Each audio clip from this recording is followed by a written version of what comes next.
Chapter 8, Increasing the Flow of Light, Sharing Glimpses and Glimmers. From the journal. Rebirth of the Child. Now and then, in the affairs of men, there comes a moment of reflection when the old bastard in us sits down with his pipe and the child stands up to watch him light it. Ah, yes. The child within us stands up, and we rediscover him. We find he hasn't perished over the years, but is very much alive and kicking. But then, for most of us, attention goes flying back to the old man, his pipe, and his troubles. As the last bit of smoke curls upward, flattens against the ceiling, and disappears, the little boy is cast aside, relegated to the shadow of humanhood, and all but forgotten again. We think of these light moments as a memory from childhood returning briefly, never dreaming it is the child itself, stirring, and never in our wildest dreams believing we are that child still, just as we were as children, and it can come alive again, and we be that childlike child in living conscious fact. Sad how we treat the child, isn't it? Oh, but isn't it a marvel how that little one endures, and how at any moment that innocent view springs to mind again, with no intervening years eaten by the locust? Isn't that a marvel of marvels? Yes, hell yes, that is a marvel of marvels. The child sits right here and writes these words and laughs and laughs. The child's re-emergence and rebirth are a marvel, even to the child. But what matters most, and needs never be forgotten, the child within is alive. It is light-hearted and well. It is awaiting my willingness to let it out. The child lives in light and sends it to me bountifully. One of the problems. Our study of the truth brings us light. No question about that. Books, classes, meditation, discussions, yes, but those sudden moments of light and love come at unexpected times and places as well. Who doesn't remember? However, a serious problem rarely admitted in religions and metaphysical circles, and seldom mentioned in science, is that those moments of insight, so common when we first begin to study in earnest, have a way of becoming less frequent. For most seekers of truth, the light doesn't keep coming with the same impact and excitement of those first days. For many, too many, enthusiasm wanes. Even Einstein and Edison spoke of this. I think everyone experiences the dry times, wondering what has happened to his faith and trust, his enthusiasm, interest, and clarity. Our perception of the light diminishes because we haven't done with the light what we are supposed to do with it. In what measure you give, it shall be measured unto you again. Letter to Loretta. Dear lady with the bright eyes, I give you this parting gift, such as I have. It is about glimpses and glimmers. They are tiny seeds. You have decided to begin a simple journal and examine your inmost thoughts. Grand. Right in the front of your notebook, mark a section for glimpses. The words you write there will become very special, as you will see. Sit still for a time and think back in your life to recall a special moment. Record what you can of it, when that special moment happened, where, whatever is remembered, and if you can, what you learned.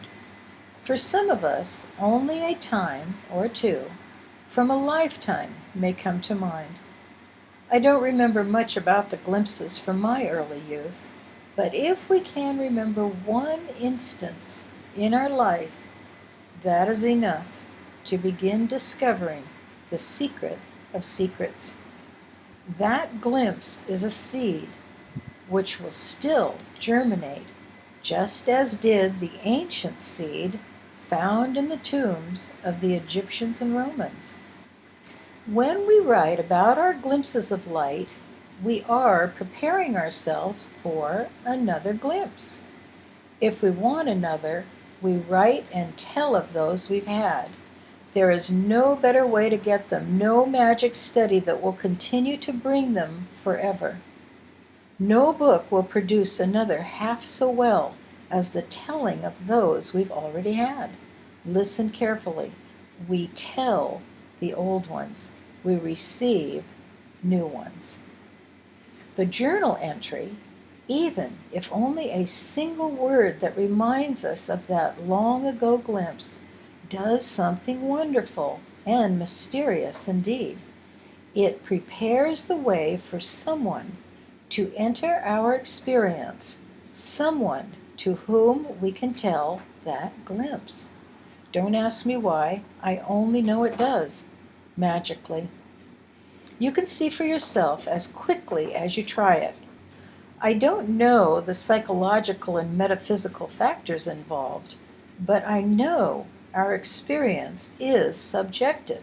And when I write my glimpse, I, number one, prepare the way for someone to come into this tangible experience to hear it. And number two, when I tell it, I get more glimpses.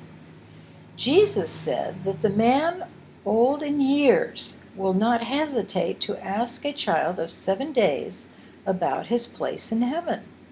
When we find the child within, we begin receiving glimpses again, and slowly, line upon line, we ourselves become that child of 7 days, to whom our entire subjective world will one day turn. Those glimpses we've had prove to us that we are the child of God. The man we tell them to is our subjective selfhood in time. When we share the glimpse we have come to understand and confirm, we have done a portion of what we are on this green earth to do, to proclaim the real, the good, and the true. This is what completing the interface is all about. Loretta, when the glimpse comes, it comes with healing on its wings. It is the medicine we need most, the elixir of youth. It comes with the strength and power of an eagle to lift us and carry us aloft on wings of fire. It comes with real power that heals the sick and binds up the brokenhearted, not just for ourselves and those we know, but for all to whom we give it. But we must give it, Loretta. We must complete the interface. You know how seldom I use the word must, but we must follow through with the transaction and clap our hands in the cathedral. If we don't, then the little we've been given is taken from us, exactly as Jesus and the prophets said. Well, little lady who gave Rachel and me a port in the storm, here is the explanation of what I did that worked for me. These words are the instruction that finally arrives in our experience to be seen and understood when we are ready, saying exactly what we and everyone can do. They are words that have come from the fire of life and living, refined, tested, and proven. Anyone can put these words to the test and see for himself whether or not Samuel is writing nonsense. No one will know until he has tried them and tested them, will he? Try me, Loretta. Find me out. Prove me now herewith. I look at our Harry and know it isn't too late, even for him, lying there in that hospital, tied to tubes and bags. He lies there, telling others of his light. His children listen and are amazed. They think he is passing along his wisdom to educate them, to help them. But Harry is doing that for himself, because with the telling comes more light to be seen and shared. The glimpses bring spiritual treasure and another world where time isn't what it seems to be. It is the more to see that brings healing and health, well-being, spiritual riches, and all the things that are taken with us when we finally understand and let go temporality in this human condition. I don't know the end of this matter, Lady Loretta of the bright eyes, but what sings in my heart day after day is that these glimpses are the spiritual treasure we take wherever we go. They are all that's really real of this tangible experience in time. They are the treasure laid up in timeless heaven. Why and how do I believe this so? Because from glimmer to glimmer, no time intervenes. In the midst of light, there is no passage of time from one glimpse to the next. All the human events between are forgotten, dream stuff that slips away. My Harry is learning how real the glimpses of truth and how insubstantial the rest of the human experience, except to confirm the nature of deity. Even as I was writing this, 2 calls came from the few who know Rachel and I are here. They told the wonders of excitement in their experience as the consequence of the last notes. Those notes were me telling my glimpses to me. The calls were the responses coming back as more light and life. The tangible calls came because the tangible effort was made to give the glimpse. This is part of the equation. We make no effort, we get no response. So, right here at this sweet little cottage, you've seen these ideas lived and practiced. You've watched them produce more light that has enlivened everyone. From the Han Discourses. The small lady sat quietly, deep in thought. They had been talking about the glimpse and the importance of passing it along. At last Mary said, I don't have the opportunity to talk of truth to anyone. No one I know is interested in these things. What am I to do? Han smiled and touched her hand. All we must do is want to tell someone, then be willing to tell someone. Inevitably, a way appears to do it. The heart of us that receive the light directs the subjective world to whom we give the light. I haven't the least idea what you're talking about, Mary says wistfully. But oh, I remember how much the truth of old meant to my mother and me, she continued. We were so sweetly innocent then. I remember how we looked forward to Sunday and going to church. That's where it began for us. We had no horse and carriage or automobile in those days. The church was 2 miles away, and we walked there so eagerly. I recall the times when it was raining, storming even, and we walked through the gales of wind and rain. Those days were so wonderful for me. She stopped talking, closed her eyes, and smiled. Listen to me, said Han happily. You've just done it. You've just completed the interface. That story did it. That's all there is to passing a glimpse along. You see, Mary, there's nothing difficult or demanding about it. Nothing religious or metaphysical must be said. Yet we pass along something of the light. The light is the talent that we mustn't bury. You have just dug it up and handed it to me, Mary. You have given me a glimpse of light. Mary was startled. You see, you didn't have to make a great spiritual or metaphysical statement, did you? Han laughed. You just passed a glimpse to me, and having done it, you can't expect to get another. It is amazing what those glimpses are and what they do. Conversation at Woodsong. That's too damn simple, Sam. George was ever the pragmatist, never satisfied. There has to be more to it than that. Who says the final things to understand are difficult, occult, religious, mystical, metaphysical, absolute? How complex was Einstein's equation? 5 characters. We finally break out of theological and metaphysical complexity to rediscover the child and his simple light. The child catches the light because the child is the light. More about the interface.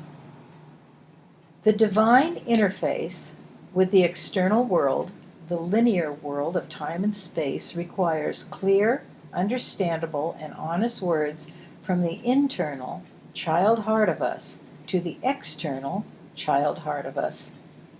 This interface is the rest of the transaction and constitutes a great portion of what is meant by give to God that which is God's, a major part of the equation of life.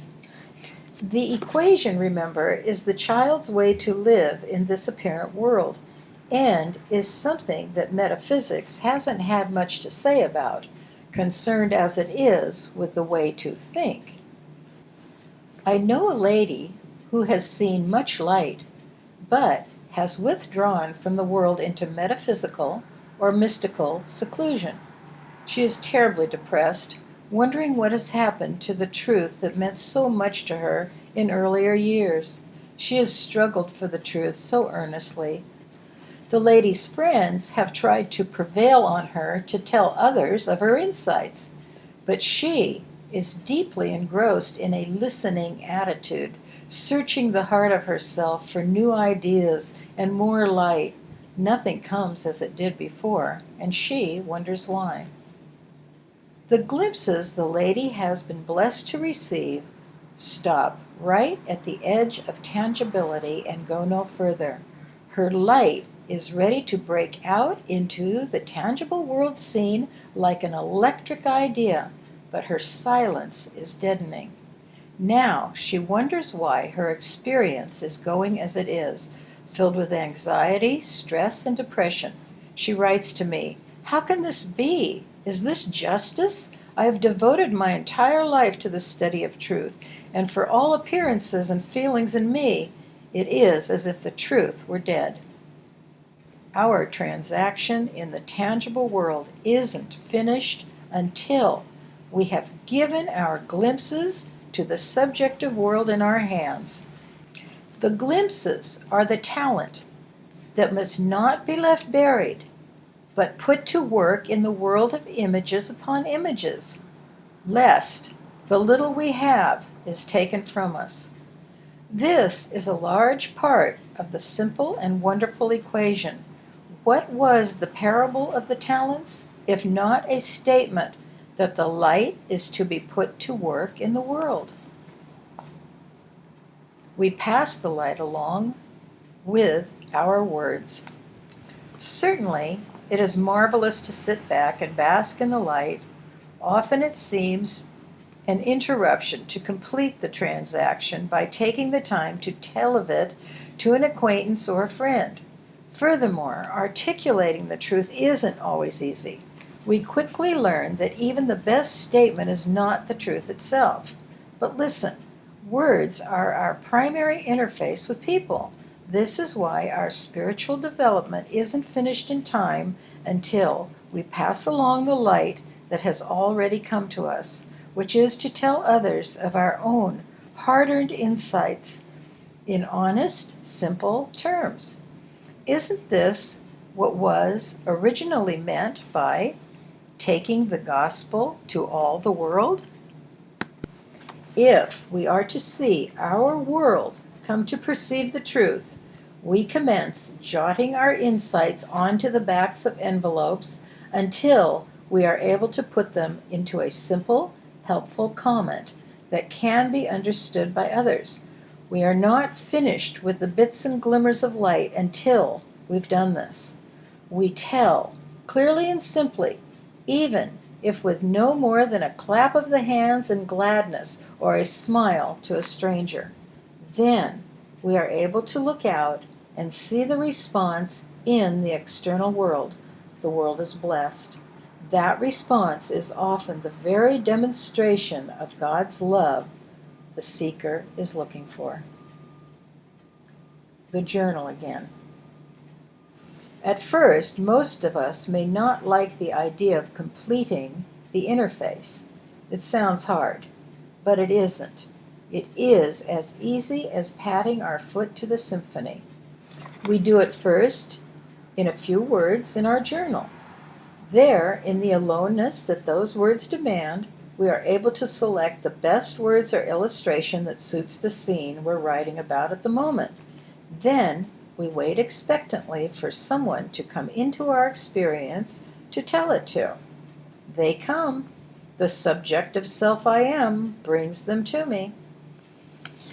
Before the discovery of the child within, we've primarily been repeating the truth words of spiritual authorities, or our mouths have been clicking off half-truths.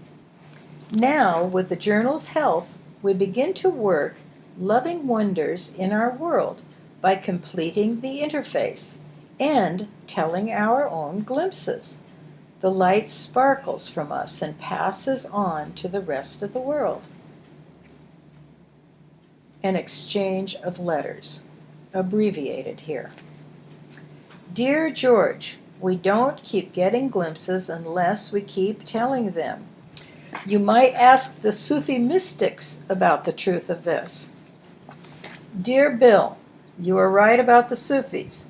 They tell the same stories over and over. Each man has his own stories, of course, but they overlap. Essentially, Sufis speak of the light they have seen, saying their views are peculiar to themselves, and therefore they are responsible for telling them, because no one else can tell them as well. Church work and the Bible. Many religionists and metaphysicians believe that their participation in church or their private study is the way to light and life. Some believe this is enough, but it is not enough, not even nearly, if one wishes to move on to the ultimate recognition of himself. A transcending moment occurs when the seeker finally comes to comprehend the subjective nature of tangibility, of all things and events as within himself. Aha! The church is in me, he shouts joyfully. Well and good, but there is still an apparent world filled with struggling people who live and move and have their appearances within the subjective awareness that perceives them. When we took awareness to be the identity of us, we took the entire universe into that awareness. Every man, woman, and child in all existence. We have a responsibility to do as we've been told for all mankind. What do most of us do with the glimpse of truth? We study earnestly in every spare moment to have the briefest glimpse of light, which now we see to be an original idea, and which the child within brings into conscious recognition. It allows us, for an instant, to see and feel something in new light. Well, that is grand, but unfortunately, That's where it ends with most of us. The transaction isn't completed. The flow of the building. Suppose you have an idea for a beautiful building. You dream something new and unique. The idea just comes from somewhere, from the child within. You don't stop with the light of the idea, but you put the dream into gear when, via your action, the inner idea is slowly committed to symbols, words, and paper, placed into the hearts and heads and hands of others in the world, on the tangible scene of this present awareness. Ultimately, the inner idea finds its expression as a completed work of art. And listen, it then communicates to everyone who sees it, saint and sinner alike, with no further effort on your part. Notice the flow, the linear transaction, from above to below, inside to outside. Of what use is the simplest idea if there is no application of it in the tangible arena? At this point, we might remember the spiritual admonition to make the inside and the outside into a single one. The inside is the outside confirms the inside. We carry the inner idea to the outer scene and the outer wisdom perceived in things into the heart within. Unless we take those glimpses and turn them into seed ideas which become usable in the world, we simply stop having more of them. Oh, we have more glimpses, yes, but fewer and fewer until somewhere along the line we wonder, like my lady friend mentioned earlier, what has happened to the truth that once worked so well for us. We fall into the slough of despondency. We wither, shrivel, and expire, leaving our friends to wonder why the truth didn't work as so many of its spokesmen claimed it does. There is much to consider if one wishes to go all the way to Deshawn's Peak and be convinced he has never been away. Clearly, something has been missing in the usual objective-subjective approaches, else the world would have listened and learned. In the past, most have left their studies too early, before the full idea of the child, giving, supply, the divine interface, the equation, and so much more could be self-disclosed and truly understood. There is something most remarkable in these words, reader. If you will stay with them, examine them, and determine their validity for yourself, you will find it.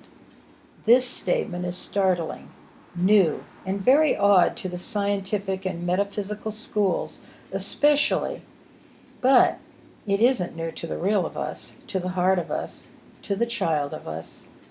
The child will read these words and understand in a twinkling that what it said here concerning the light is correct. We complete the transaction. We make the interface. We give God what is God's, and we give man what is man's. Now we know what to do. Isn't it grand to finally find out what we are here to do and to get moving again?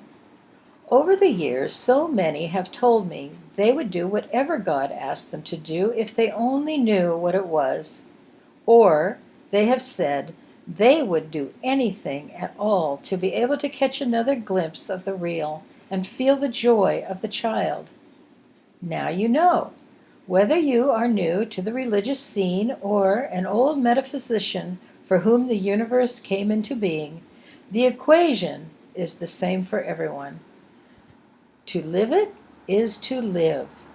To withhold it is to die. For metaphysicians, I amend the last line. To withhold it is to pass on, and have it all to do again. This chapter is intended to make the point that we have not finished with the light of truth until it has been absorbed, lived, proven, and passed on and reflected into the world. Then, when it has been so given, we are introduced to the fire from whence it came. At this point, we begin thinking of the importance of communicating to ourselves clearly, for which writing is the best possible discipline. The bridge.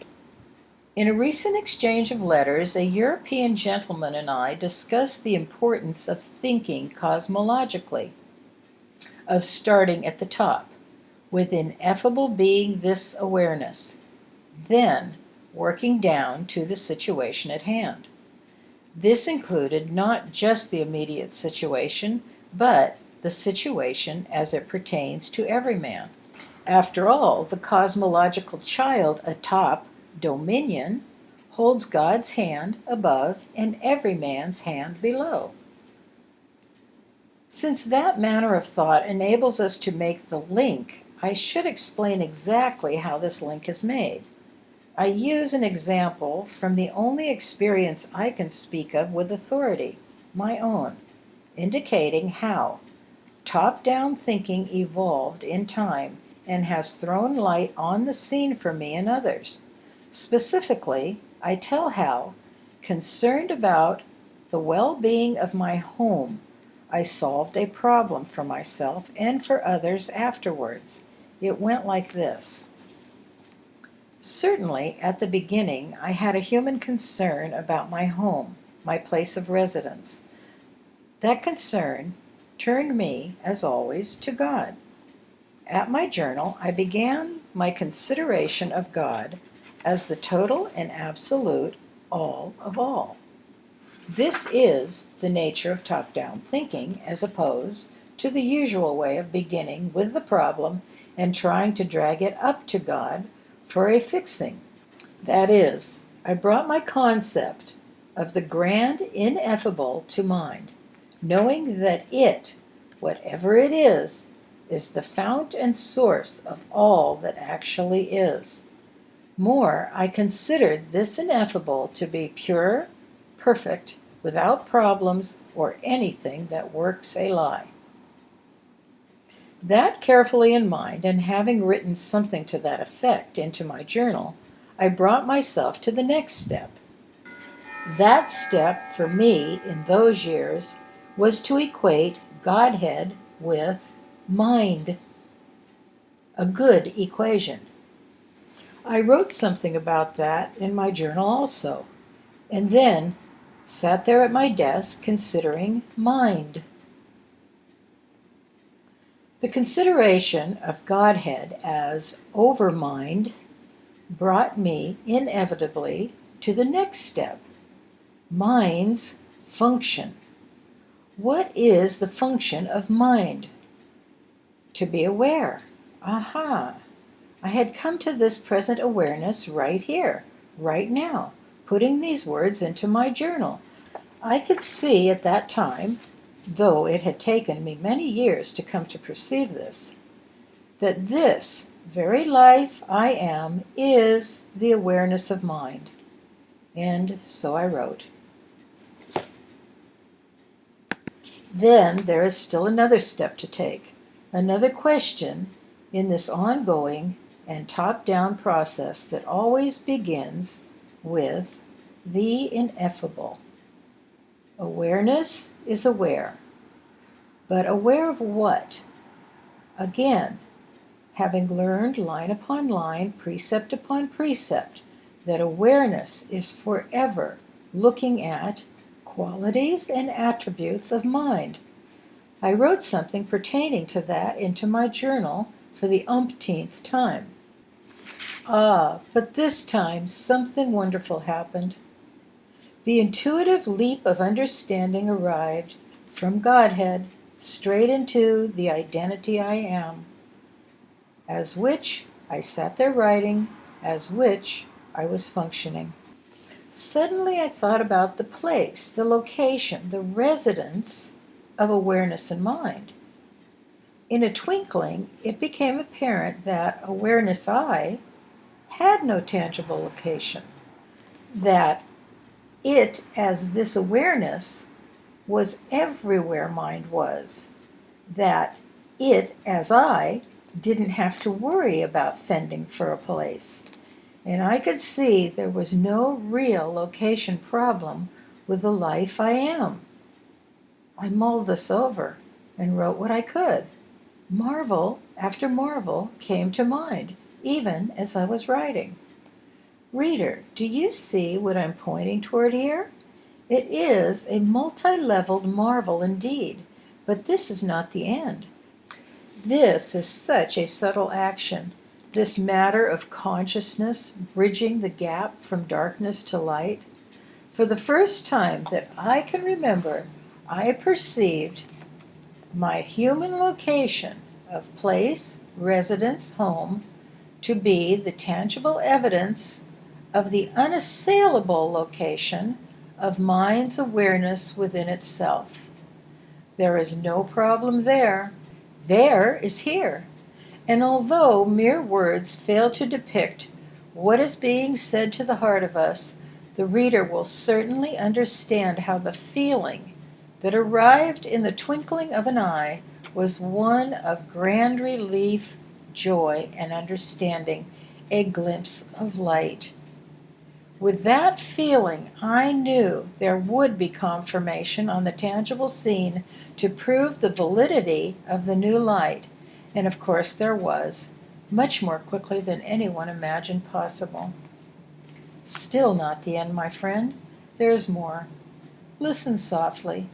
Here's the bridge from intangibility to tangibility. With the new glimpse in conscious hand, I wrote as quickly as I could exactly what I could write of the insight itself. Then, as always, I wrote what the new light presently allowed me to understand that I couldn't understand a few moments before. And as I have learned to do, following that, I wrote of the old views that were superseded by the new. These three actions constitute what I call the bridge. This is what is meant by bridging the gap. These bridges become invaluable later as we continue the flow, top down, and begin our interface with our world of others. It is a bridge that others may walk upon as we have done. Next, I wrote of the certainty I felt that the new view would be confirmed, and as I said, it was. A most wonderful home came into my experience, more valuable than any I could pay for at the time, but given to me at a price I could pay.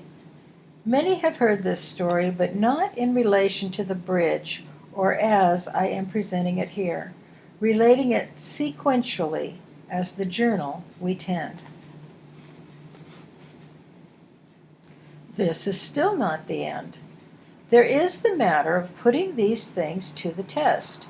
I found that my own confirmation was a wonderful thing, but would such a top-down thinking do the same for others?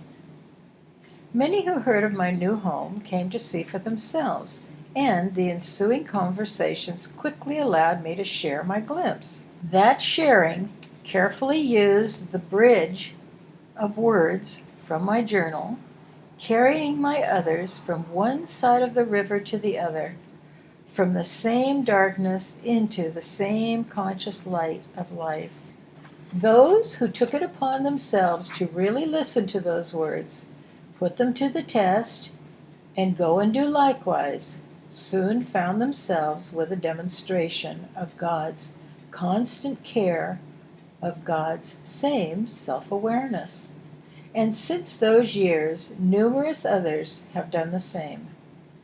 Still not the end, but getting close. Now, these many years later, I publish all the bridges I've crossed and give them to my unseen selfhood whose hand I hold, thereby completing the total interface, ineffable, through awareness, outward to all tangibility. Had I not written the preview, the post view, into my journal, I'd likely not have remembered the specifics nor have been able to put the clear, cutting edges to these words. Jill and Matt. Many years ago, a minister and his wife came to visit aboard my houseboat, Lollygog. They were concerned about a place to live in an area of California where there simply weren't many affordable places. Matt had found a dream home high on a hill overlooking the Pacific playground of Southern California. He felt, however, it would be inordinately hard to pay the asking price. I told this lovely couple about awareness's location within mind and of its effortless confirmation we could expect to see in the world. They went back to California and were greeted almost immediately with the news that they had their new home and that his church was going to assist in his purchase of it. The home was located literally on Bounty Lane. God is bountiful in God's self-care. Why not? My bridge of understanding had been put to the test and proved again. To this day, when someone asks my help concerning his place in the world, I walk that same bridge back and forth and take him with me into the light of a new day.